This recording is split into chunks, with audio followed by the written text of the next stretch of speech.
So I'd like to welcome all of our attendees. I know I can see we have people joining in real time in large numbers. We're delighted that you all could join us. My name is Tom Giovanetti. I'm the president of the Institute for Policy Innovation. And if you're not familiar with us, we are a 33-year-old free market think tank based in Dallas, Texas. And I'd like to welcome you all today to our Zoom policy discussion with our friend, the chairman of the FCC, Ajit Pai. We do appreciate you all being with us today. We miss seeing you in person. We miss the ability to do in-person events like we normally do, but hopefully we'll be back to that sooner rather than later. And in the meantime, we are grateful for technology and innovation and broadband that makes it possible for us to do this, our 16th policy briefing over Zoom since the pandemic started. I want to also be sure to thank all those of you who are IPI supporters, those of you who made special donations to help to sponsor this event. We very much appreciate your help and your sponsorship. You mean a lot to us. You make it possible for us to do what we do. Perhaps no federal, I wrote this last week about Chairman Pai, and I think it's really true. Perhaps no federal official in recent memory has managed to demonstrate free market, limited government, pro-innovation policies as well as has FCC Chairman Ajit Pai. He reversed the Obama administration's heavy-handed regulation of the internet, and we saw the predicted increase in investment that happened as a result. He introduced transparency to FCC proceedings so that everyone, not just well-connected lobbyists, would have a peek into the details of upcoming meetings. He gave great attention to U.S. national security by barring Chinese questionable technology from being used in critical U.S. networks. He freed up enormous amounts of spectrum that was, in some cases at least, being held captive by government agencies so that that spectrum can be used for private sector innovation. And he's done so many accomplishments that there's a document on the FCC website that we linked to that I think it's like 16 pages of accomplishments that the FCC has seen during Chairman Pai's tenure. So if you're a telecom or communications or internet nerd like we are, it might be fun for you to flip through those 16 pages, although I don't expect all of our attendees to do that. We were delighted in 2017 to have Chairman Pai with us in Dallas for one of our Sumner's Distinguished Lecture Series events. I hope you remember that, Mr. Chairman. It was a great event. It was a great event. You got great reviews and we got lots of positive compliments from that. And while I'm sorry that you don't have us with it, we don't have you with us here in Dallas again today, I'm grateful, as we said earlier, for the technology that allows us to do this remotely and frankly opens it up to people other than just people in Dallas, right, to join us. So that's something we're really grateful for. Like I said, we've done 16 of these events over the pandemic. And so we're very grateful that we've been able to continue our work as so many other enterprises and businesses have been able to continue their work through the pandemic because of easily and abundantly available broadband. I want to bounce something off of you first to start off, Mr. Chairman, and then I'm going to turn things over to Bartlett to sort of lead our guided discussion. We're both going to be interrogating you, so it's 2-on-1 today. All right. But it's a congressional hearing. Yes, yeah. Oh, yeah. Well, it's not as bad as a congressional hearing, obviously. So last night, I was able to have a very pleasant and delightful FaceTime conversation with my elderly parents, my 80-year-old father and my 79-year-old mother, who live 1,000 miles away. As I mentioned earlier, this is the 16th policy briefing that we've been able to do at IPI because of Zoom and because of broadband. I think it's worth tipping our hats and acknowledging the degree to which widely available broadband has made this pandemic much less awful than it otherwise would have been. And, you know, it seems to me, I mean, obviously not all businesses, bars and restaurants have not been, been able to stay in business because of broadband, although many of them have been able to do food delivery service and things like that because of broadband and because of apps. So without being blind to the difficulties that many businesses have had during the pandemic, it does seem to me that the availability of broadband may be one of the major factors that has actually kept the economy afloat during this time because so much business has been able to be conducted and people have been able to order their needs online. I mean, the first time I sat down to order masks, I ordered them online. Right. Yeah. So I think it's worth at least some thoughts to start off. on how critical broadband and the internet has been in our coping with the pandemic and in mitigating the worst of its effects. It's been absolutely vital, Tom. You've put your finger on it. I would argue that broadband has been one of the unsung heroes of the pandemic. And before I get into why, though, let me thank you, Tom, for your support and your counsel and advocacy over the last 4 years since I've become chairman. I often have thought that the free market case, even though it's consistent with human nature and aligns with incentives in a good way, it requires dedicated advocates to put forward the arguments, because sometimes those arguments aren't intuitive. But for you, but for IPI and Bartlett and others who've made that case publicly, I don't think we could have had the success that we've had. So thank you from the bottom of my heart for hosting me today, hosting me in 2017, and otherwise making the case for freeing the market and letting American ingenuity take over as opposed to American government. And that actually is a good springboard to broadband and why it was that broadband was able to help us connect. And in early March, I recognize that with hundreds of millions of Americans moving home, is working from home, educating their kids at home, doing telehealth and the like at home, that broadband was going to be absolutely essential. And I would argue that the key decisions that we made in the course of the pandemic, or that allowed us to be connected during the pandemic, were made before anyone even heard of COVID-19. Because of the free market approach we adopted over the first 3 years of my tenure, we had world-class infrastructure that was in place to withstand the amazing increase in internet traffic that we saw, especially during the early days of March and April. So to me, at least, broadband is a free market success story during the pandemic. And even during the pandemic, we've seen providers step up. Many of them took our Keep Americans Connected pledge, where we asked them not to cut off consumers who couldn't pay a bill because of the pandemic. Many of them have done even more, gone on their own to increase in network infrastructure, build out and the like, to make sure that people are connected. And they've really, I would argue again, that our ability to do things like order food to be delivered online to our houses, to get packages with all sorts of things to our house, all these different things we do over the internet, but for the fact that we had world-class broadband infrastructure, I don't know what would have happened. And so I'm glad that we made the decisions we did from 2017 on. Absolutely. I'm really delighted that our longtime research fellow, Bartlett Cleland, could be with us today. Bartlett is a research fellow at IPI on technology and innovation. And Bartlett, let me turn it over to you to begin our sort of guided discussion with the chairman. You are muted, Bartlett. You need to unmute. Yeah, it's another aspect of the pandemic, right? Right. There we go. There we go. People would wish they had a mute button for me sometimes, I'm sure. I've done it to myself. So thank you, Tom. Thank you, Mr. Chairman.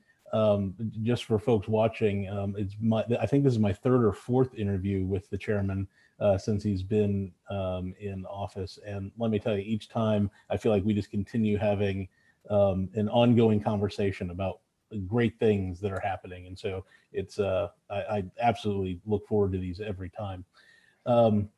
So this morning I was listening to Christmas tunes, as is my wont during this time of year while I was working, and Rat Pack are some of my favorite singers of Christmas tunes. So first of all, I look out my window today and I notice it is a marshmallow world that we live in here in Washington, D.C. But secondly, second song is It's Christmas Time All Over the World. So I'm in a global state of mind. And the question that goes all from China all the way to rural America. One of the many challenges we faced this year, amongst everything else, people may have missed this with everything going on, but is increasing concern about China and its technology being used around the world. It turns out that some of our US telecommunication systems include Chinese-made technology, notably ZTE and Huawei. The FCC voted unanimously, I think it was last week, to approve a rip and replace supply chain security order that will require certain telecommunications providers to remove the components manufactured by those two companies from their networks and to provide funding to reimburse them for the cost of the work. So kind of two questions. We have a lot of fiscal conservative kind of folks who watch these. Number one, why was it important to undertake that work and to have government reimburse them? And then secondly, what's next? Now that the FCC has acted, what do we expect to be coming next? Well, in terms of why it's important, I think the security of networks is an absolutely vital part of our national security. We at the FCC want our networks not just to be strong, but we also want them to be secure. And that's especially the case when you're talking about broadband. These broadband networks underlie virtually every part of our infrastructure, from healthcare to agriculture, transportation to manufacturing. And so to the extent those networks can be compromised by a hostile foreign actor, that is something that creates the potential for grave economic damage, the insertion of malware by those who wish us ill, and even worse, if there were to be some sort of conflict, of course, that could compromise our national security directly. And so this FCC has put a priority on making sure that those networks are secure, and especially when it comes to China. We have recognized the threat that the Chinese Communist Party presents when it comes to these communications networks. What a sea change it is. During the prior administration, as I pointed out last week, the official position was that we welcome China's rise, that China's rise is good for the world. And under my predecessor's watch, according to that vision, we let Huawei and ZTE equipment be installed in the communications networks. And when I came into office, I said, that's not acceptable. We have to recognize the threat for what it is. And especially given the Chinese Communist Party's increasingly determined view that they want to dominate the world, and also when it comes to technology, use any possible vector to gain a competitive advantage. We wanted to make sure we were doing everything we could to stop that. So we proposed last year, as you might know, to ban the use of any federal funding that comes from the FCC from being spent by telecom carriers on equipment from Huawei or ZTE or any other company that presents a national security threat. We relied on the judgment of the national security and intelligence agencies in doing that. And just last week, we formally confirmed the determination that Huawei and ZTE were in fact threats. And we didn't do this because we were singling out this particular company. We looked at the evidence. The evidence is that Huawei and ZTE have Chinese Communist Party members at all levels of their companies. In the case of Huawei, going all the way into the founder's office. All these companies are subject to Chinese law, which requires them to comply with requests from the Chinese intelligence services and prohibits them from disclosing the fact of such requests. So you can imagine if we had a 5G network in the United States built on Huawei and ZTE equipment, how tempting would it be for the Chinese Communist Party to say, you know what, we would love to know the presence of US military hardware, or how it is exactly that the United States is managing its electrical grid, just different things like that. So that it's one thing for us to ban, of course, prospectively. We also had some equipment, as I mentioned, that was already installed, and that's what we've required carriers to do, to remove and replace it with trusted vendors. And how do we do that, especially for the small rural carriers that don't have a lot of financial resources?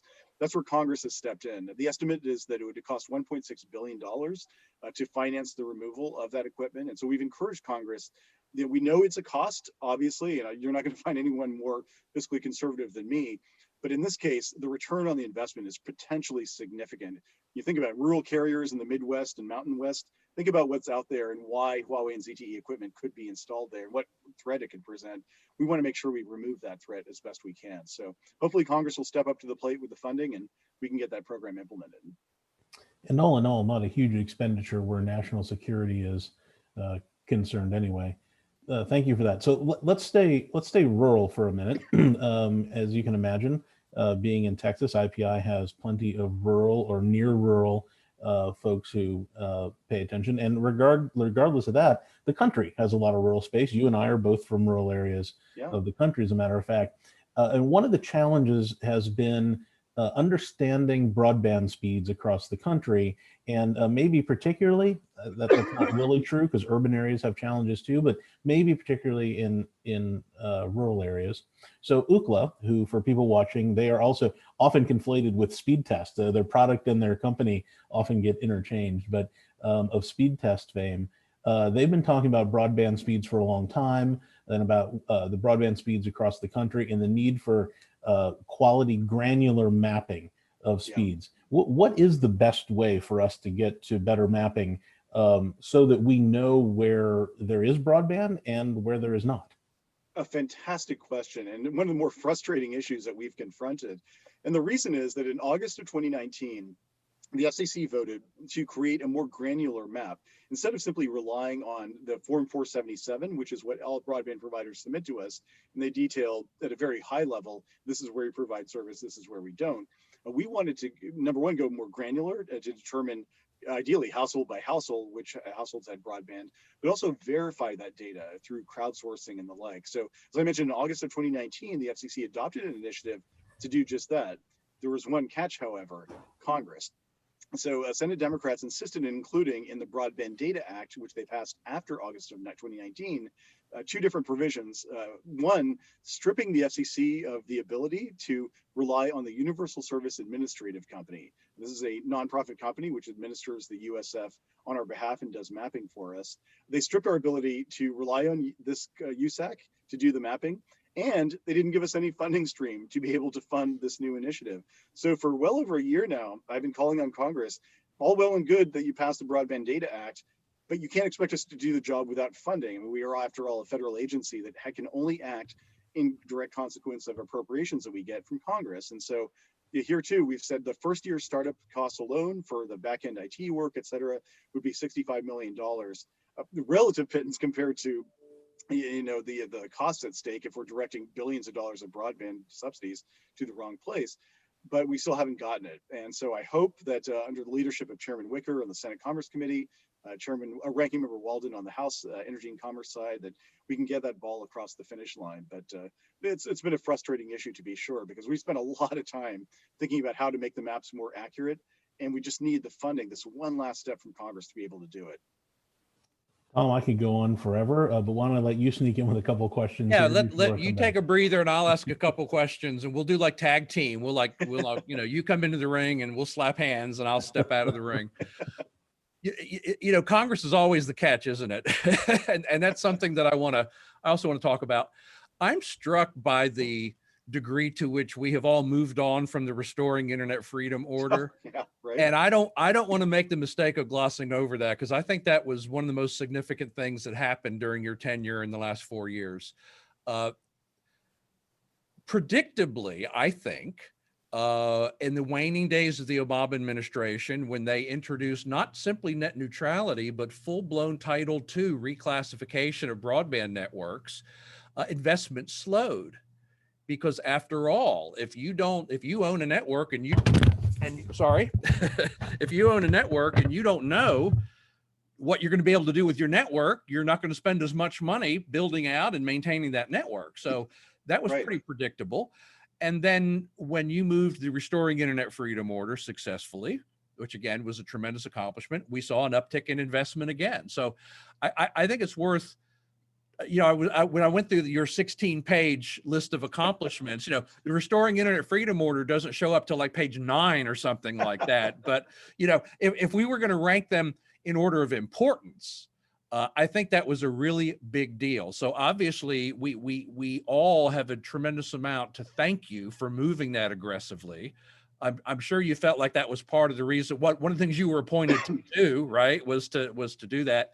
But can you talk for a couple of minutes about the significance of what we learned during that short amount of time when Title II was in place, and what we've learned since Title II was reversed?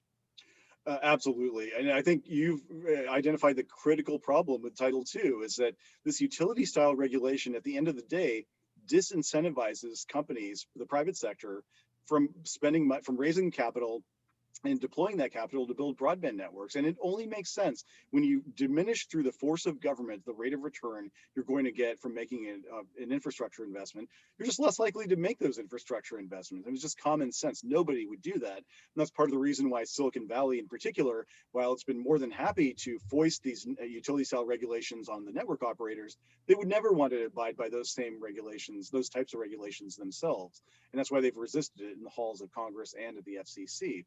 And so I would argue that that 2-year interregnum was unfortunately proof of the fact that utility style regulation might seem appealing in the moment.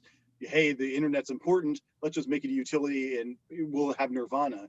But at the end of the day, consumers are worse off with that type of approach. And the best evidence of that now is Europe. Europe has these utility style regulations that some folks on the left adore. And look what happened during the pandemic. Thierry Breton, one of the EC commissioners, had to go proactively, hand in hand, to Netflix and YouTube and Hulu and other streaming services and ask them to throttle content from HD, high definition, to SD, standard definition, because they were not convinced that their broadband networks were strong enough to withstand the load if a lot of people were at home in Europe watching, streaming video. We didn't have to do that in the United States. That's because we have a free market that encouraged companies to build robust networks. And I've spoken to all of the major broadband providers because of the decisions we made over the last 3 years, 4 years now almost. We had broadband networks that had an architecture that was capable of more than surpassing the peak traffic we saw in March and April. That wouldn't have happened with utility style regulation. And I also think it's worth remembering the absolutely ridiculous and hyperbolic predictions that were made by some on the left when we made this decision. 3 years ago on Monday was when we made that decision, December 14th of 2017. And on that day, among other people, Senator Bernie Sanders proclaimed on the internet that this is the end of the internet as we know it. Fast forward 3+ years now, what are the results? Capital expenditures are up. We set a record for fiber deployment in 2018, a record that was only broken in 2019. The average fixed broadband speed in the United States has more than doubled since 2017. We have 87,000 more cell sites deployed than we did when I took office, a 10x increase over the last 4 years of the Obama administration. And people like Bernie Sanders are more than able to access whatever websites they want, tweet whatever they want, post on Instagram, all for free. And so I think it's worth remembering that there should be accountability for those who made these ridiculous predictions for the purpose of ratcheting up fear in some quarters that the internet was about to be destroyed. Their judgment when it comes to policies like this, I think, has been called into severe question. And I think it just shows that what is critical for people in my position and people in your position, Tom and Bartlett, is to focus on the facts. Don't give in to the hyperbole. You have the courage of your convictions to do what the right thing is. And to me, the free market vision, which proved to be the right one from 1996 until 2015, has been the right one for the last 3 years. And I would make that decision again if I had to do it all over again. You talk about these sort of Chicken Little predictions about the internet was going to be destroyed. It seems to me that over the course of this relatively short time that we've had this thing called the internet, that there have been like 3 or 4 occasions where activists were proclaiming that, so-and-so is going to destroy the internet, and, Exactly. Bartlett always reminds me the internet was designed to withstand an atomic attack, a nuclear attack. So Yeah. it's not nearly as fragile as a lot of the advocates of regulation apparently think that it is. I could agree more. And the other strange thing is that these same advocates don't understand that broadband infrastructure is not like water and electricity in the sense that we consume increasing amounts of internet traffic every single year. Water or electricity tends to be relatively stable year over year. But when you're talking about broadband, especially when it comes to 5G and next generation technologies, excuse me, we need broadband infrastructure that scales accordingly. You're never going to get that if you regulate it like a utility. So we talked a minute ago about Congress being sort of always the problem. As delighted as we have been about the decisions you have made during your tenure and the decisions you have led and persuaded your fellow commissioners to make during your tenure, the prospects of seeing whiplash in broadband policy every time there's a change in administrations is really discouraging to me. I mean, I have a deep concern that beginning on January 21st, everything old is going to be new again, and all these things we think we have put to bed are going to rise from the dead like zombies, and we're going to be dealing with net neutrality again and all that sort of stuff. So isn't there a better solution to broadband policy than just having each subsequent FCC making changes? Don't we need some sort of legislation from Congress? Absolutely. Net neutrality has been one of the biggest rabbit holes in public policy that I've ever seen. I mean, so much sound and fury that means absolutely nothing in the real world to the average consumer. And if we could put on a page legislation, no blocking of lawful content, no throttling of lawful content, no anti-competitive paid prioritization, ISPs have to be transparent about how they do business and manage their networks. I've just described in 15 seconds a bill that would guarantee those net neutrality principles and should pass 99-1. There's always one, of course. And right. But because there's such a religious attachment in some quarters on the far left for utility style regulation, who knows if it's ever going to pass. And if all of the energy that has been spent on this issue in such a ridiculous manner over the last 3-4 years had been spent instead on things like closing the digital divide, breaking down some of the arcane barriers that stand in the way of telehealth, making sure that people have access to next generation technologies, supporting the FCC's efforts on 5G and promoting innovation in space, things like that.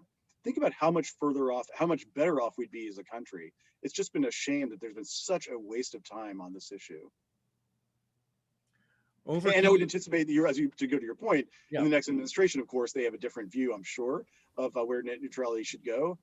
So down the rabbit hole again, I would imagine that some would want to take the FCC. Yeah, and that kind of unpredictability is in and of itself friction on investment. Okay, Bart, over to you.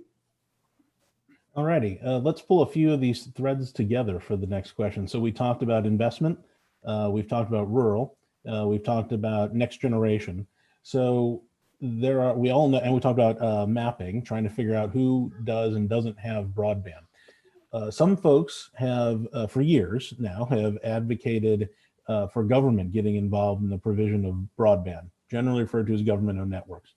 I don't know how many people watching or listening today are aware that the Department of Defense actually had a curious plan that they tabled not too long ago. I want to say a couple months.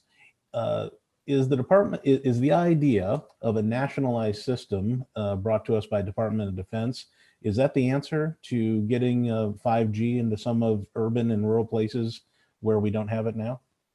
Absolutely not, I don't think. I just think that the history of the United States demonstrates that the free market is far better positioned to deliver value to the American consumer and the American wireless consumer in particular than any sort of nationalized scheme or even a government overseen wholesale scheme. If you look at American success when it came to 4G, for example, when I came into office, we had something like 4% of the world's population, but 50% of the world's 4G LTE connections. And the reason is that we saw the government's role as putting the building blocks in place for innovation, getting spectrum out there, making it easier to deploy infrastructure, and then leveraging the private sector's incentives to take those building blocks and create something. And the result was American leadership in wireless. I know it's tempting to look at the Chinese model and say, well, Xi Jinping says that we want China to lead in 5G. They're way ahead of us. But that's not the case if you look at what's actually happening in terms of the building blocks that I mentioned.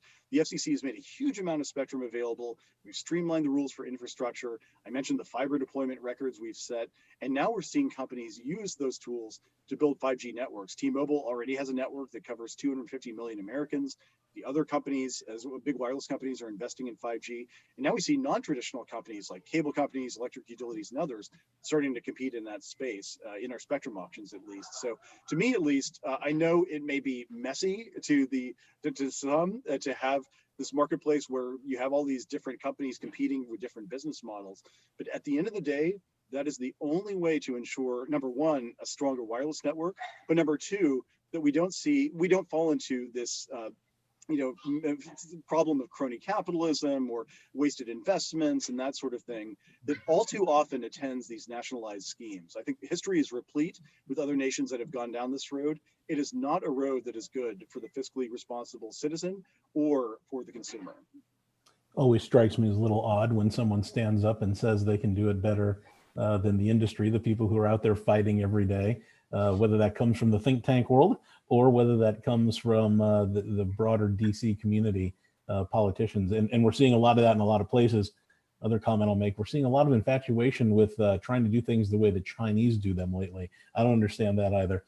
I don't either. And look, as you mentioned, I mean, I come from rural America. This is not an abstract issue to me. When I go home, I meet my high school friends and grade school friends who are on the wrong side of that digital divide. So this is not simply an issue of me for ideological reasons saying, no, we should let the market take care of it. There's a role for government. But as I said, we cannot let the cure be worse than the disease itself. And to me, at least, state-directed investment and just decision-making is not the right way to attack this problem for my friends back home and for your family back home as well. So one of the challenges with any government-owned network that I've taken a look at least, has been transparency, honestly. And Tom mentioned in the introduction that one of the hallmarks, one of the several hallmarks that I think your time at the FCC will be remembered for is the progress you've made in transparency and in opening the doors so that everyone can know not only what is the FCC thinking, what are they doing, and then have the opportunity to input as well. What are your thoughts on whether that trend has that become a culture at the FCC? I think that's what I'm trying to ask. And do we think that will continue after your departure? The answer to the first question is definitely yes. It took a while. Traditionally, of course, the FCC had not released the text of items that it was going to vote on at its monthly meetings until after the vote happened. And for 4 years when I was in the minority, I would badger my predecessor, hey, it'd be kind of good to show the American people our work before we actually do the work. But I was told, no, for legal reasons, we can't do it. For policy reasons, we shouldn't do it. It never made sense to me. And so in my second week in office, we changed that. And so now, as a matter of course, at least 3 weeks before our monthly meetings, I publish on the internet the exact text of what we're voting on. I write a blog post describing those different things that we're going to be voting on. I tweet about it all the time for those of you who have the misfortune of following me on Twitter. And to me, at least, it proves that the agency can be completely transparent and yet effective at the same time. And one of the interesting things is internally, at first, there might have been a little bit of disruption for the staff because they have to do their work 3 weeks at least in advance compared to what they otherwise would have. But now that we're in that cycle, it's second nature. And it actually has cut down substantially on the amount of work they have to do with external stakeholders, because what happened previously was that my predecessor would say, okay, we're going to be voting on X in 3 weeks, but we're not going to tell you, the outside world, what X is. So all of these lawyers and lobbyists would then descend on the FCC staff and the various commissioners, say, hey, can you just tell me what's in this paragraph? Or we hear there's a rumor, there's something in paragraph 58. Can you confirm that? And so now the staff doesn't have any of that, or very, very little of that they have to deal with, because everything is right there for everybody to see. So to me, at least, that is the kind of reform that is the best of Washington. You shouldn't have to hire a high-priced lawyer or lobbyist to figure out what the FCC is about to do. You should be able to see it for yourself.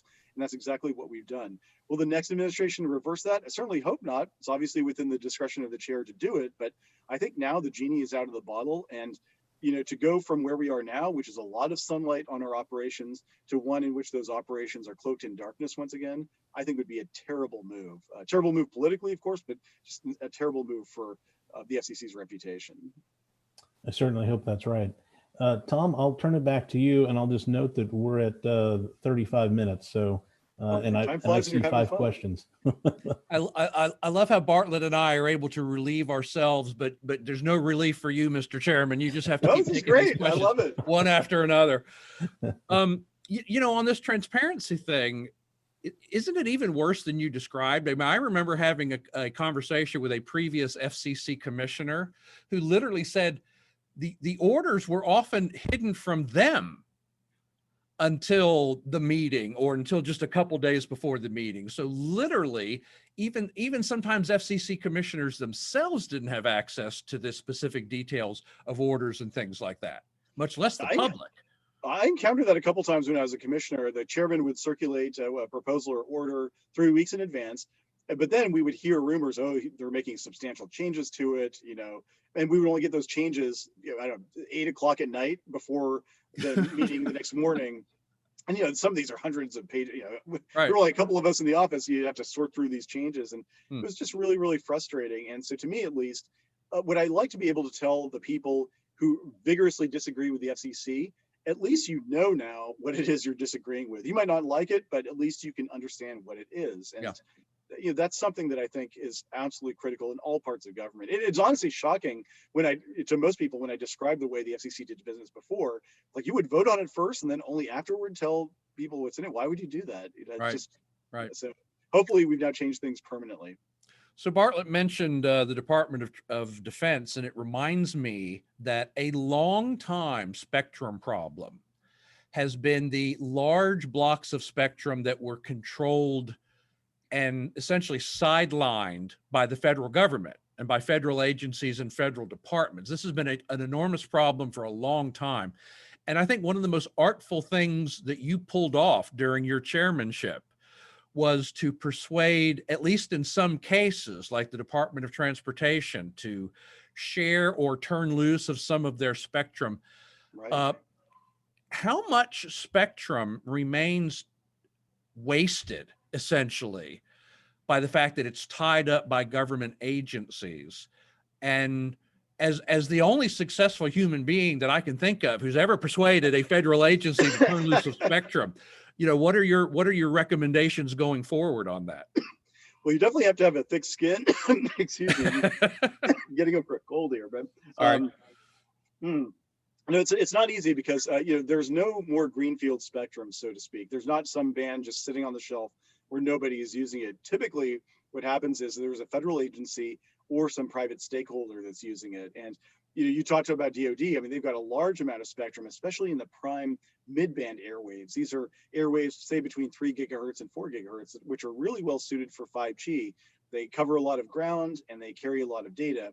And so one of the things we've got to do is figure out a better way to persuade the DoD and other agencies too, to either share that spectrum. So if they're not using it if they're only using it on the coast, for example, for the Navy, they should be able to free it up in Texas or North Dakota, that sort of thing. Or if they're only using it at certain times of the day, we should be able to share it. And that's what, or relinquish it altogether. And, in cases where we're able to auction that spectrum off, we raise a huge amount of money for the Treasury, and there's tremendous private interest in this, and we can develop 5G a lot quicker. So I think there are win-win solutions, but it's going to take, whoever takes my chair on January 20th, that person is going to have a lot of courage, because you're going to get arrows slung at you. The agencies are going to say, well, if the FCC reclaims the spectrum, planes are going to fall out of the sky. The GPS system is going to be compromised. Weather forecasting is going to end. The transportation grid is going to grind to a halt. And you have to be willing to explain from an engineering perspective and a legal perspective and a policy perspective, depending on your audience, why what you're doing is the right thing to do. And one of the things I found is that my predecessors, generally speaking, were willing to kick this can down the road. They would propose doing something, but when they got pushback, say, okay, well, let's create a commission or let's study it further. But to me, at least, that's not why we have these jobs. We have these jobs to make the hard decisions. And part of the reason why I have a lot more gray hair and about 20 more pounds than I did previously is that we decided to swing for the fences on all these bands. My job is to deliver value for the American consumer. And I think we've done that. And hopefully the next person who holds this job will do the same. So I'm going to ask you another question, and then I'm going to give you a chance to have another drink and clear your throat and talk for just a second. Over a cough. So you talked about the spectrum auctions and the enormous amount of money that's contributed to the Treasury. Do you happen to, off the top of your head, have a ballpark number of the dollar amount of money that has been contributed to the Treasury as a result of the various spectrum auctions and reverse auctions and things like that have been done under your tenure? Oh, that's a good question. So we've held a number of them, 5 to date, 24 gigahertz, 28, 37, 39, 47, 3.5. I'd have to take a look. It's definitely in the tens of billions. I know that. Wow. And we're in the middle of the C-band auction right now. We're only about a week in. In fact, today is the 8-day anniversary of that auction starting. The auction, the bidding proceeds there already $10 billion and counting. So wow. So the figure I just mentioned, the tens of billions, doesn't even include the C-band auction. And that's a huge, that just shows how much pent up demand there was for the FCC to finally put those building blocks in place. And that's why I was saying in response to the previous question, for whoever takes this job, just have the courage to make those tough decisions, because if you don't, you're leaving a lot of capital, a lot of innovation on the shelf, and ultimately all of us are going to be poorer for it. So let's hope that everyone else swings for the fences too. When it comes to take a moment, have another swig of your water there. I want to remind all of our attendees that we are going to try to take your questions. This event is scheduled to go for about an hour and 15 minutes, so we'll end up around a quarter after the hour. So we have a number of questions that have come in under the Q&A. Some of them are anonymous and some of them are not. We will take the non-anonymous questions first. So if you ask a question as an anonymous attendee, you are at the back of the queue.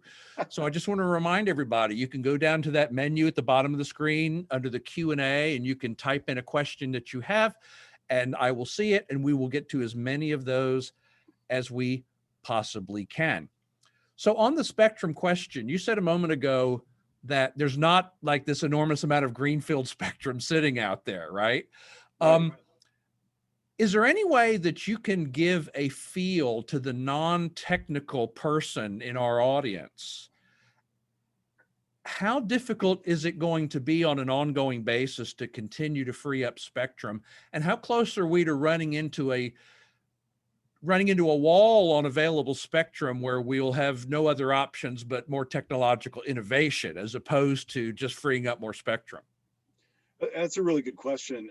It's incredibly hard, and I'll give the questioner this example that we haven't talked about thus far, and this involves the 6 gigahertz band. So this is essentially a 1,200 megahertz wide, pretty big chunk of spectrum that the FCC unanimously voted to make available for Wi-Fi, or unlicensed operations as they are called. One of the things that pandemic has underscored is the need for stronger Wi-Fi networks, as you might be at home, your kids might be at home, your spouse, all of you are on a connected device of some sort. In addition to that, you might have appliances that are connected, et cetera. And the more devices there are, of course, the more clogged those Wi-Fi channels become, because the FCC hasn't made Wi-Fi spectrum available, at least not en masse, for almost 20 years. And so what we did was to say, look, here's a 6 gigahertz band that is not being optimized, we think, for the consumer. Let's make it all available for Wi-Fi. Seems like a no-brainer, right? Consumers get gigabit Wi-Fi. We now see routers that are going to be shipped in anticipation of Christmas for 6 gigahertz Wi-Fi. It's great for everybody. The problem is that there are certain incumbents in there, electric utilities, for example, who use some of that 6 gigahertz band to manage their power grid. Broadcasters who use some of that 6 gigahertz band for news gathering when they're covering stories out in the field. There are also public safety entities that use the 6 gigahertz band in some cases for their public safety networks. So we had to come up with a very creative way of allowing them to do that, to continue to do that, while preserving the use of that band for Wi-Fi. And we did that essentially through allowing sort of a database, if you will, for outdoors Wi-Fi operations. So if you're using this band outdoors for Wi-Fi, there's essentially going to be a database that says, okay, well, no, there's an electric utility in the neighborhood. You can't use it for Wi-Fi at this time, or you can't use this particular channel within the 6 gigahertz band. And we still, even though we had those carefully tailored conditions, we still got a ton of opposition. Electric utilities saying the power grid was going to go down. Broadcasters saying that they wouldn't be able to cover the news at all. A public safety entity saying that lives would be threatened because they wouldn't be able to use that band. And so here, I mean, this is a really good example of how some private stakeholders also can object to the use of it. Another example is the L band, so-called legato spectrum. This is lower down in the 1500 or 1600 megahertz vicinity. And this band had been sitting around for 17 years. The FCC hadn't made a decision on how to allow a particular company that had been licensed this spectrum to move forward with it. And we decided to give them a way to do that, that respected the GPS uses that were just above that band. Nonetheless, we've heard from some at the Department of Defense and elsewhere that GPS is going to be destroyed if this band is used by legato, even though GPS uses a completely separate band. So those are the kinds of things that we've had to sort through. And if anything, those debates are going to become even more contentious, I would say, in the years to come, because there's no low-hanging fruit anymore when it comes to spectrum. We did, in fact, have 2 questions on the 6 gigahertz band, so I appreciate the fact that you addressed that. Bartlett, over to you. And you're still muted. No, I'm not. All right, let's. I love reflection questions, as you know, Mr. Chairman. So we've done a great job of telling you what we think have been your biggest accomplishments. And a lot of people, roll, man. I love it. This is great. I'm not used to that. So a lot of people can, off the top of their head, say their biggest accomplishment. I would actually like to hear your top 3, and on your third one, which I'm going to assume is something that we might not have thought of, why that made the list. Oh, that's a good question. And yeah, when I have time to slow down and catch my breath, I'll definitely come up with a better list. But off the top of my head, I would say number 1, the work we've done to help close the digital divide. I mean, it's so important to me, and to be able to visit places like Athete, Wyoming, where I heard from Northern Arapaho tribal elders how the FCC had helped bridge that gap in Indian country, or to visit with Cullen Quill in Mandan, North Dakota, who told me on the day he was getting a gigabit fiber connection, how excited he was that he and his wife wouldn't have to drive their kids to Bismarck to be able to piggyback off a McDonald's Wi-Fi connection for their kids to do their homework. And that's the kind of work that really makes me feel good coming into the office, or here in the home office, knowing that we did our jobs. Number 2, I would say the work we've done to promote innovation here in the United States, whether it is 5G, terrestrial wireless innovation, or innovation in space, where we've authorized the first ever low Earth orbit constellations companies like SpaceX and OneWeb to deliver broadband here in the United States. Or, as I mentioned, the 6 gigahertz band, the next generation of Wi-Fi entrepreneurs now has a really good home to set up shop here. So it could be the next great augmented reality or virtual reality entrepreneur or IoT innovator that can use that band. I'd say promoting innovation is the second thing I'm very glad of. And the third is admittedly more of a abstract type of accomplishment, but just transforming the agency into one that is nimble for the digital age, making us more transparent, having the courage to make the tough decisions, defending those decisions in court and in Congress and the American public, even me getting out there on social media and being very active in saying we did the right thing and here is why. And those are the types of things that I think makes the FCC seem much more like a 21st century agency as opposed to a 20th century backwater, which is obsessed with picayune problems from 1934, as opposed to what's on the mind of the 21st century American consumer. So at a very high level, at least, those are 3 things that come to my mind. Well, those are great. And definitely on your third transformation, you have suffered the slings and arrows verbally and physical protests outside your house, if people aren't aware of this. So you're right. You had to have steel in your spine, and it was more steel than, honestly, we probably should ever have to ask from our public servants, but we're darn happy that you were there doing it. Well, thank you. No, it means a lot. It's I expected a lot coming into this job. What I did not expect is, people sending us unmarked packages, people threatening to murder my children, like stuff like that. It's just, it speaks to the worst political discourse. But nonetheless, every day when I went into the office, I would look at that quote from Winston Churchill that I keep right by my computer when I power it up. And some of you might know, if you're Churchill fans, 1928, I think it was, he said, "Hear this, young men and women, and proclaim it far and wide. The earth is yours and the fullness thereof. Be kind, but be fierce. You are needed now more than ever before. Take up the mantle of change, for now is your time." And, I know it sounds cheesy, but that Churchill quote always inspired me to remember that we're only in these positions for a limited period of time. Make a difference as best you can and let the chips fall where they may. It won't be easy. As Churchill himself said elsewhere, "You've made enemies? Good. That means you stood for something in your life." And, that's it. Notwithstanding the fact that it's been really difficult for me and my family at times, I'm glad we did what we did, and I would do it all over again. Well, we need more people like you in more places at more times, running this country. You're kind of the Navy SEAL of regulatory agencies or something. All right. Physically speaking, I'm not so sure anymore, but yeah, I appreciate the comparison nonetheless. So Tom mentioned 16 pages of accomplishments. I'm not sure. We need to update that, by the way. That's from September, so we have a few more things to add. So 16 pages is not nearly long enough. It's not nearly long enough. That's what I was thinking. I was thinking, what have I accomplished in the last 4 years? I think maybe 6 paragraphs. I don't know. Or on a Post-it note. So with all that being done, number one, I know the answer to this because it's always true, there's more to do, but is there anything left to do? But more specifically, what is it that's left undone, or that you hope the next FCC will kind of immediately take up for review? Honestly, from our perspective, we've done pretty much everything within our power that I wanted to do. And the one thing that is left undone that we don't have the power to affect involves media ownership.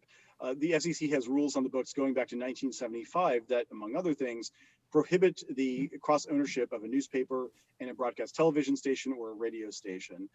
For many years, the FCC has tried to change this across Republican and Democratic administrations alike. We tried that as well in 2017, but the same Third Circuit panel, 2 judges on the Third Circuit, have blocked it for 17 years. This year, the Supreme Court finally granted certiorari in a case involving that Third Circuit decision. We're going to hear arguments in that case on January 19th. So I'm leaving the next day, so I won't be around to hear when the decision is made. But I do hope that the future FCC will look at modernizing our media regulations to recognize that, there's this thing called the internet now, and streaming and the like are consuming an increasing amount of consumers' attention. Why should the FCC, why should any administrative agency be preemptively decreeing the market structure for any marketplace, let alone one as dynamic as media? I hope that they'll see that forward-thinking vision in mind. The second thing they'll have to tackle is some of the 5G issues that we have a couple of auctions coming up, hopefully in 2021, and notwithstanding the fact that my colleagues in the minority have voted against all of the major spectrum issues on 5G that we've teed up, I hope that they'll see the light in 2021 and come around to supporting them next time. Well, that's great. I actually barely know where to comment on all of that, because I so totally agree with what you're saying. I hope that the trends that you have put into place continue, not just for the short term, for the long term. And that's obviously, I've appreciated the free market approach, but I appreciate even more a government that is open and able to address problems of real people in real places. Otherwise, what's the point? And I feel like we've lived an awful long time with a backroom deals made to benefit some, and not thinking about how best to use government resources for all. And so I truly appreciate your thoughts there. Oh, Tom? thank you for that. And I think it's unappreciated. Or sorry, Tom, I didn't mean to cut you off. No, go ahead. Go ahead. I think it's really unappreciated in Washington, but I think the American people get it, that the more complex and opaque the regulatory structure or the law as passed by Congress, the more likely it is that you have that kind of backroom dealing, that you have decisions made behind closed doors in Washington. You have, you don't have transparency into how those decisions are being made. And that's, I think, one of the beauties of the free market is not only do we allow the market mechanism to determine who wins and loses, but it's also far more transparent to the American people about how these decisions are being made. So I don't want three people like me in a back room deciding this person is going to win this 5G spectrum auction, or this person is going to be allowed to innovate and these people won't. I want the market to determine that. And so making sure that we have a light touch approach is the best way to guarantee that the American people can have confidence in their government, even though intuitively it might seem to be the opposite. We could chase a whole economic rabbit trail on the beliefs of how markets simply don't function without good information. But we'll leave that there. I'll just state that IPI has written about that before, and I know the chairman is a believer in that market hypothesis as well. So I'll leave it there and toss it over to you, Tom. Yeah, I want to get in a couple things, and then we'll start taking questions from our audience. But there's a perfect transition from what you and Bartlett were just talking about for me to make note of the fact that you created an Office of Economic Analysis at the FCC. This is really critically important. In fact, it's kind of stunning, if in fact it's true, that function has not previously been present at the FCC, because every regulation, every government action should be scrutinized or at least evaluated on a cost-benefit analysis, right? Yeah. And it's just striking to me that apparently not a whole lot of that was going on in any particular structured and official way before you created that office. It's amazing, and it's even worse than that in a sense. So when I came into office, we did have economists and data scientists and others like that, but they were sprinkled throughout the agency in various bureaus and offices. And as a consequence, they never felt that they had a seat at the table when it came to hashing out what the policy should be.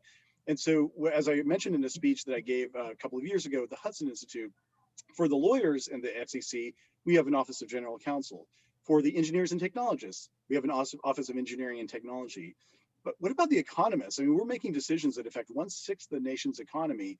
One would think then that we would want to reify things like cost-benefit analysis or data collection and data analysis and the like. There's no way to do that. So I proposed the creation of the Office of Economics and Analytics. Believe it or not, even that was a party line vote.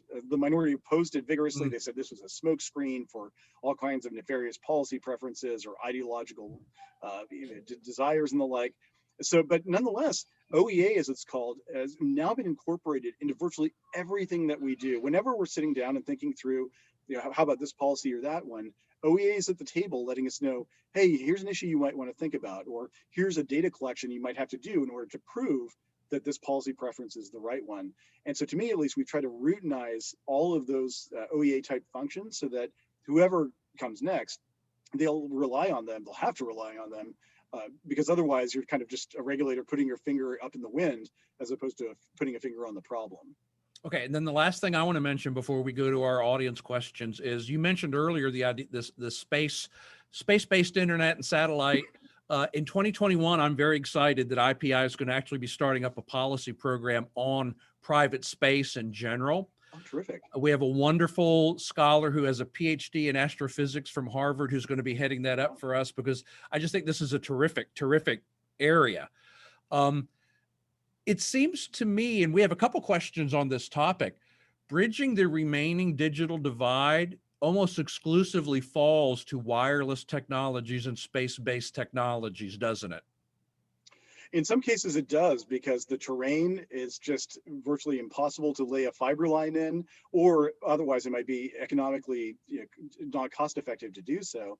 And so to the extent that there is another technology that can solve that problem, either space-based broadband delivery or a terrestrial provider, something called fixed wireless, for example, that can use some of these wireless airwaves to beam high-speed internet. That's something we're open to that, and that's one of the other innovations we pioneered through our Universal Service Fund.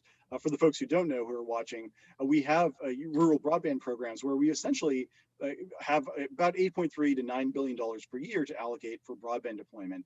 Historically, that has consisted of the FCC basically cutting a check to a rural telephone company and saying, via con Dios, we hope you use that money for broadband deployment.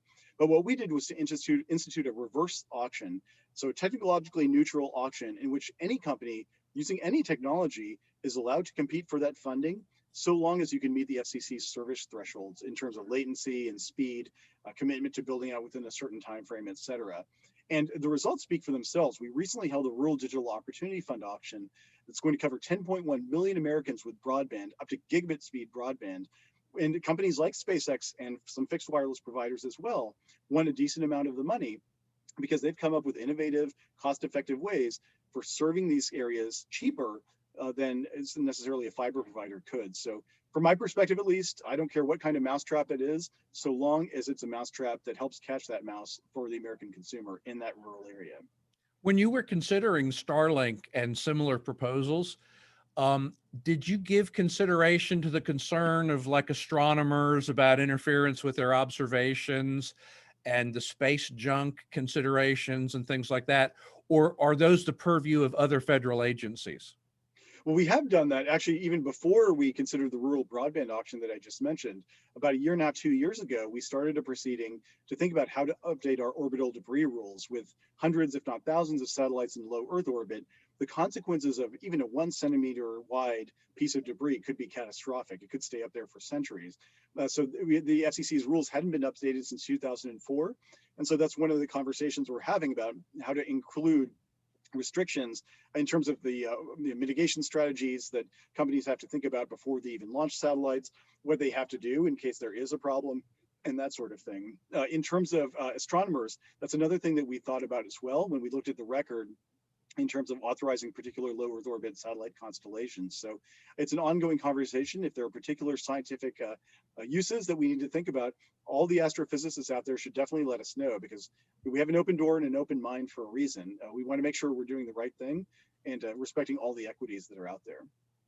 Okay, so now I'm going to do my best to address audience questions. And as you might expect, some of them are, some of them are redundant. We have a number of questions on the same topics. Okay. Probably the biggest question that we have is, what are you planning to do once you leave the FCC?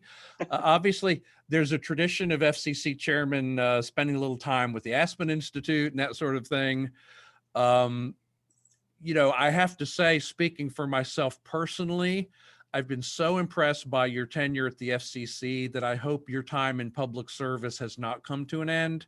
You're an incredible, not just, you don't just verbally endorse free market principles, you demonstrate them and you put them in action. And so personally, I hope we've not seen the last of Ajit Pai as a policymaker, but have you given any thought, or do you have any plans about your tenure post chairmanship that you can share with us? It's a good question, and it's one I'm increasingly thinking about myself. I don't have any particular plans at this point. One thing I know, I'm going to be letting my mom down yet again. This is her opening to vouch or to encourage me to go to medical school. That door is closed as far as I'm concerned. And I'm leaving on January 20th. So theoretically, if the Kansas City Chiefs needed me for their Super Bowl run, I could slot in as a receiver just at the right time. But no, in all seriousness, I haven't given a lot of thought to what comes next. And one of the things that I have had faith in throughout my career, and it's not easy to do, but it's just to do the absolute best job you can in whatever you're doing, and then just have the faith that things are going to work out in the end, that some opportunity will present itself. And thus far, I've been so blessed in my life to to have had all these opportunities, including, of course, this one. So I hope that whatever comes next, it's going to be intellectually stimulating and rewarding and give me a chance to contribute in whatever way I can, whether it's in public life or in private life, I'm not sure, but I really appreciate the kind words, though. It's, public service isn't easy, but it's been incredibly rewarding. And I'll always cherish the 4 years I've had in this job and overall the many, many years I've had in public service. It's been a blast. Sure. We have a really interesting question from Tom Llewellyn. Sure. He says, given the successes you have had in introducing transparency and making the FCC more nimble, what advice do you have for other government agencies and other people in parallel positions to yours in the federal government as far as accomplishing that sort of like institutional change in their departments and in their agencies? That's a really good question, and believe it or not, it's a question that I have actually discussed with my counterparts. Jake Clayton, who is, or at least was until recently, the chairman of the Securities and Exchange Commission, he started a little group of us, and we would get together for lunch every now and then, basically every quarter or quarter and a half, something like that, and we kind of discuss best practices and how we were able to affect transformative change in our respective agencies. And so I have had the chance to share with them some of the things we were doing and hear about some of their best practices too. And I guess, number one would be to just show your work, as my third grade math teacher would say. There's no better way, I think, to instill confidence in the decisions you're making, even among the people who disagree with those decisions, than by showing your work. And so whether it's the FCC in a rulemaking context, publicizing things 3 weeks in advance, or the Federal Trade Commission, putting everything on the internet for people to be able to see, or the FCC chairman, who's, at least in my experience anyway, has put a lot of stuff, blog posts and whatnot, explaining his thinking about certain issues that are really thorny. I think that's really helpful. The other thing I would say is just figure out what your strategic missions are in the 21st century. Washington is inherently a law-bound, risk-averse, backward-looking place in many ways. But all of these agencies operate as a function of law. But the law, if you think about it, is just a snapshot of the marketplace in a moment in time. And that snapshot can be yellowed with age relatively quickly. And so what I've tried to do at the FCC, and what I would encourage any company, any commission to do, depending on when its statute was written, was think about what you would do if you were starting tabula rasa with a clean slate. What would be the regulatory framework that you would adopt if you had a full and open pen? And to the maximum extent possible, you try to affect that kind of transformative change. It's not easy. You're going to get a lot of blowback from the entrenched incumbents and politicians and others who have a vested interest in keeping things the way they were. But at the end of the day, that is the only way, I would argue, that you can really make a long-lasting mark in these jobs. It sounds elementary, but just simply to match your regulations with the marketplace in the moment you're in. Our mutual friend Katie McAuliffe has a question regarding satellite technology. Yeah. We've already talked a great deal about satellite technology's potential to solve the digital divide problem in rural areas. But she wants to know if the concerns about interference are valid and if they've been dealt with, or if there is more work to be done by the FCC on these issues of interference. So I think it depends on which band we're talking about, but I think generally speaking, we've done a pretty good job in ensuring that satellites will be able to operate free from harmful interference. So for example, early on in my tenure, we reserved certain bands for the satellite industry. I think, is it 48.2 to 50.2, and I think it's, I want to say 54 to 56 or 56 to 58, something like that. Sorry, it's all these bands, become cluttered in my mind after a while. That's sort of dedicated satellite spectrum. And then there's other spectrum where, for example, in the 12 gigahertz band, where satellite and terrestrial are co-primary, as it's called. And so there, we're always trying to work together to see if there are ways to ensure that everybody can have a win-win.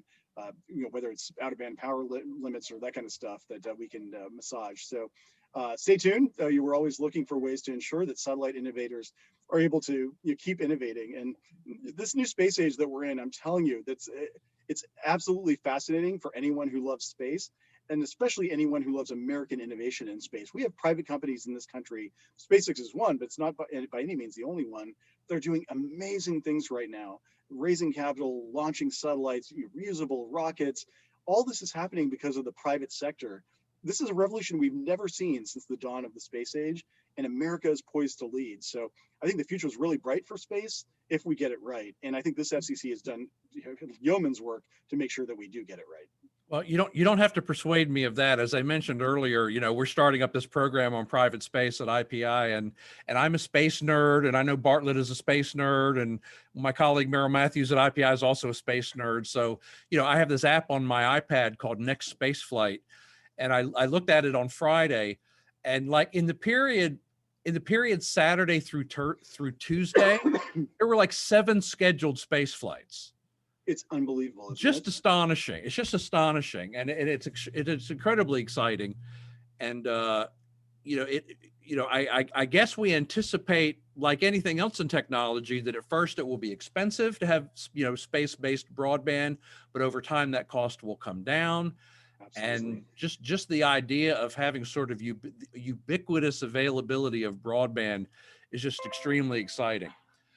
Absolutely. We have a question from an anonymous attendee. Was there a formative experience in your personal life or professional life that you feel like prepared you for the job as chairman of the FCC and the challenges that you faced at the FCC? Boy, that is a great question. Wow, that's a really good question. It's also personal, so it kind of puts you on the spot, right? But yeah, no, in a sense, nothing can prepare you. I canvassed. I've now talked to all of my living predecessors, going back to Newt Minow, President Kennedy's first FCC chairman, and I always ping them, or early on, especially I pinged them about any advice they had. That was really helpful to me, just knowing that they had been in the crucible themselves. So that was one thing. I think another thing was working in the Senate as a staffer, sitting through these hearings, watching senators go at it, and just understanding the nature of the political debate helped me in a way in this job. Number one, to understand the political vectors for any given issue, but also to be able to compartmentalize it, to understand that within the role of an independent agency, our job was to make a decision and then defend it in the halls of politics, as opposed to making a decision based on the politics, by surveying which senators or representatives would be on which side. I had the confidence to do that because I had worked on Capitol Hill. I knew some of the people there, and I knew that, if I made the decision that I thought was the right one, I could message it, I could work it in a way that would let it stand on Capitol Hill. So that was another one. The other one I will say, I tend to be an intellectually curious person just by nature. And some of the courses I took in college and law school just really opened my eyes to how much of a difference the government could make in a positive way. And so here I'm thinking in particular about Cass Sunstein's administrative law course that I took at Chicago. He's on the other side of the aisle from me politically, but his course was seminal in my thinking about the administrative state, and his insistence that you had to have an intellectually honest trade-off in your mind, or assessment of the trade-offs between different courses of action, or the importance of cost-benefit analysis. In fact, when I announced that I was leaving a couple of weeks ago, he was the first person to send me a message saying, thanks for the work you've done, the creation of OEA and other things like that. And so to me, that was a wonderful capstone. 25 years ago, I was sitting in this classroom as a dorky U of C law student. And here I was, my professor, who gave me an A, by the way, in that class, saluting me on a job well done. It was just, it was wonderful. The other formative one I would say is, and this is going to be really cheesy, but it actually came when I first was nominated to become a commissioner. It was a Halloween night on 2011. I was out with my family trick-or-treating. I got a call from the White House that President Obama would sign my nomination papers to be a commissioner. And I called home and talked to my mom and dad, and I told them, hey, your son is about to be nominated to be in this position. And it was one of the first times in a long time I'd heard my dad ever get emotional. And to me, it was sort of like a vindication in their eyes of the American dream. Like, they came here with $8 and a transistor radio and a belief in America. And just one generation later, here their son was getting tapped for this important job by the president. And, that's one of the things I carry with me throughout the job, especially when times get tough, is be worthy of your family and the sacrifices they made for you.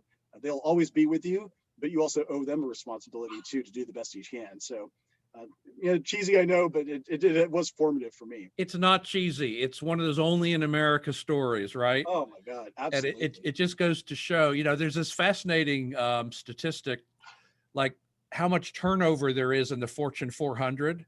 As opposed to like in Europe and things like that.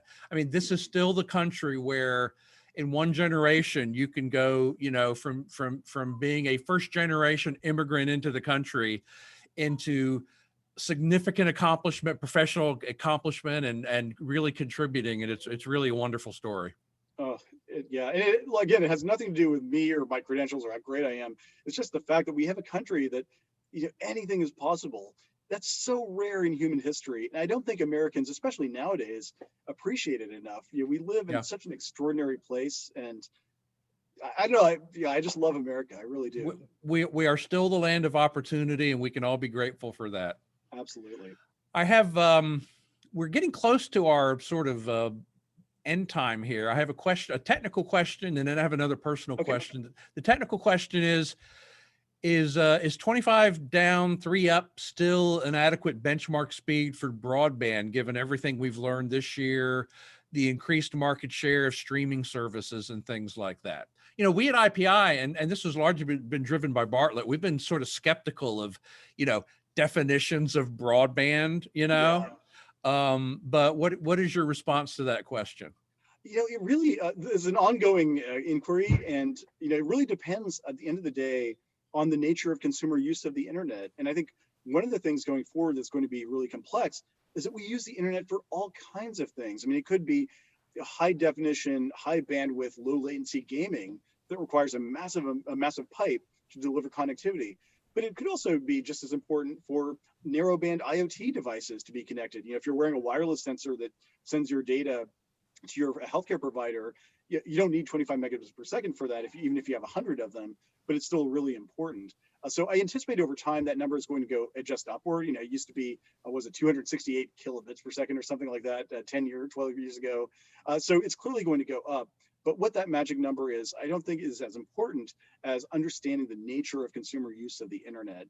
The other thing I'll say is, whatever the number is, the FCC has to be intellectually honest in how they apply that number. So if, as some of my colleagues have said, a gigabit should be the definition of broadband, it follows from that we should not be subsidizing anything below gigabit service.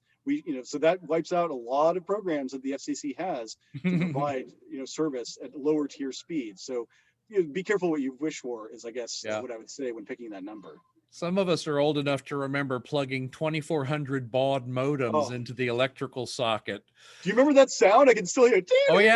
Oh yeah. I can picture where I was sitting the first time I went on the internet. I can picture plugging the Prodigy branded modem into the electrical socket. It was a 2400 baud modem, and it gave me access to Prodigy. And then I graduated to CompuServe, of all things.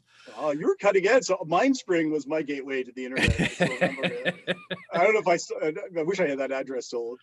But when you think about the speeds that are available to us now and the ubiquity that's available to us now, it's just astonishing. It really is astonishing. We've had, we should end on that note, but I'm a nerd, so I'm going to ask you one more nerd question. We've had a question come in. Will you tackle Twilight Towers before you leave in January? I don't even know what that means. So, yeah, that's a good question. So Twilight Towers essentially involves a certain wireless infrastructure that was installed, I think, almost 20 years ago now, early 2000s, well before I came onto the scene. And essentially, the argument is that those wireless towers were installed without going through the tribal consultation and notification system process that the FCC has instituted. So the question now is, how do we solve the problem of those towers not going through TCNS? Do we put them all through TCNS, which could take a long time, or do we find some alternative type of mechanism? That's one of the things that we're continuing to work on. I've asked Commissioner Brendan Carr to take the lead on wireless infrastructure, and I'm certainly hopeful that he and my colleagues will be able to come up with an answer. I don't know if we'll be able to come up with it by January 20th, but certainly that's something that needs to be resolved. So stay tuned. Hopefully we'll be able to get that across the finish line at some point.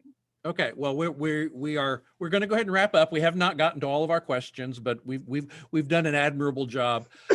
Mr. Chairman, you've been a delight to work with. You have been an inspiration and a hero to those of us who believe in free markets and innovation and limited government and the power of the private sector. You've not just spoken the rhetoric, you've walked the walk, and you have implemented policy that is consistent with your principles. And so, as I said, it's been a delight to watch what you do and to support it to the tiny degree that we've been able to do. I hope we've not seen the last of you as a thought leader and as a policymaker. And you've also been very kind to IPI in spending some of your precious time with us. So we very much appreciate it. We wish you the best.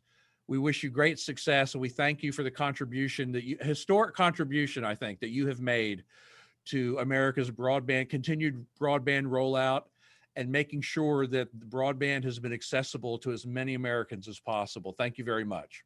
Well, thanks so much to Tom, to Bartlett, to everyone at IPI. It's, fellows, it's supporters, everybody. Thank you for the support over the last 4 years. It's been a great run, and hopefully whatever the next adventure is, we'll continue to be in touch. Very good. Bartlett, thank you so much for your contribution to this event. I appreciate being able to lean on you for your expertise and your subject matter knowledge. And it's been a delight to have you involved with IPI for as long as you've been with us as well.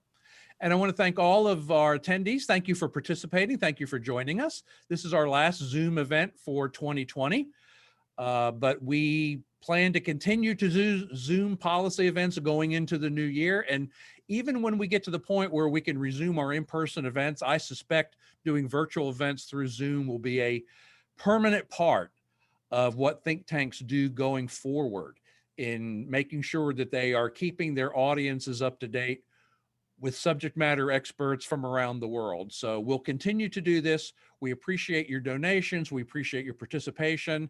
Thank you again to Chairman Pai and to Bartlett, and I wish all of you a wonderful rest of your day. Thank you very much.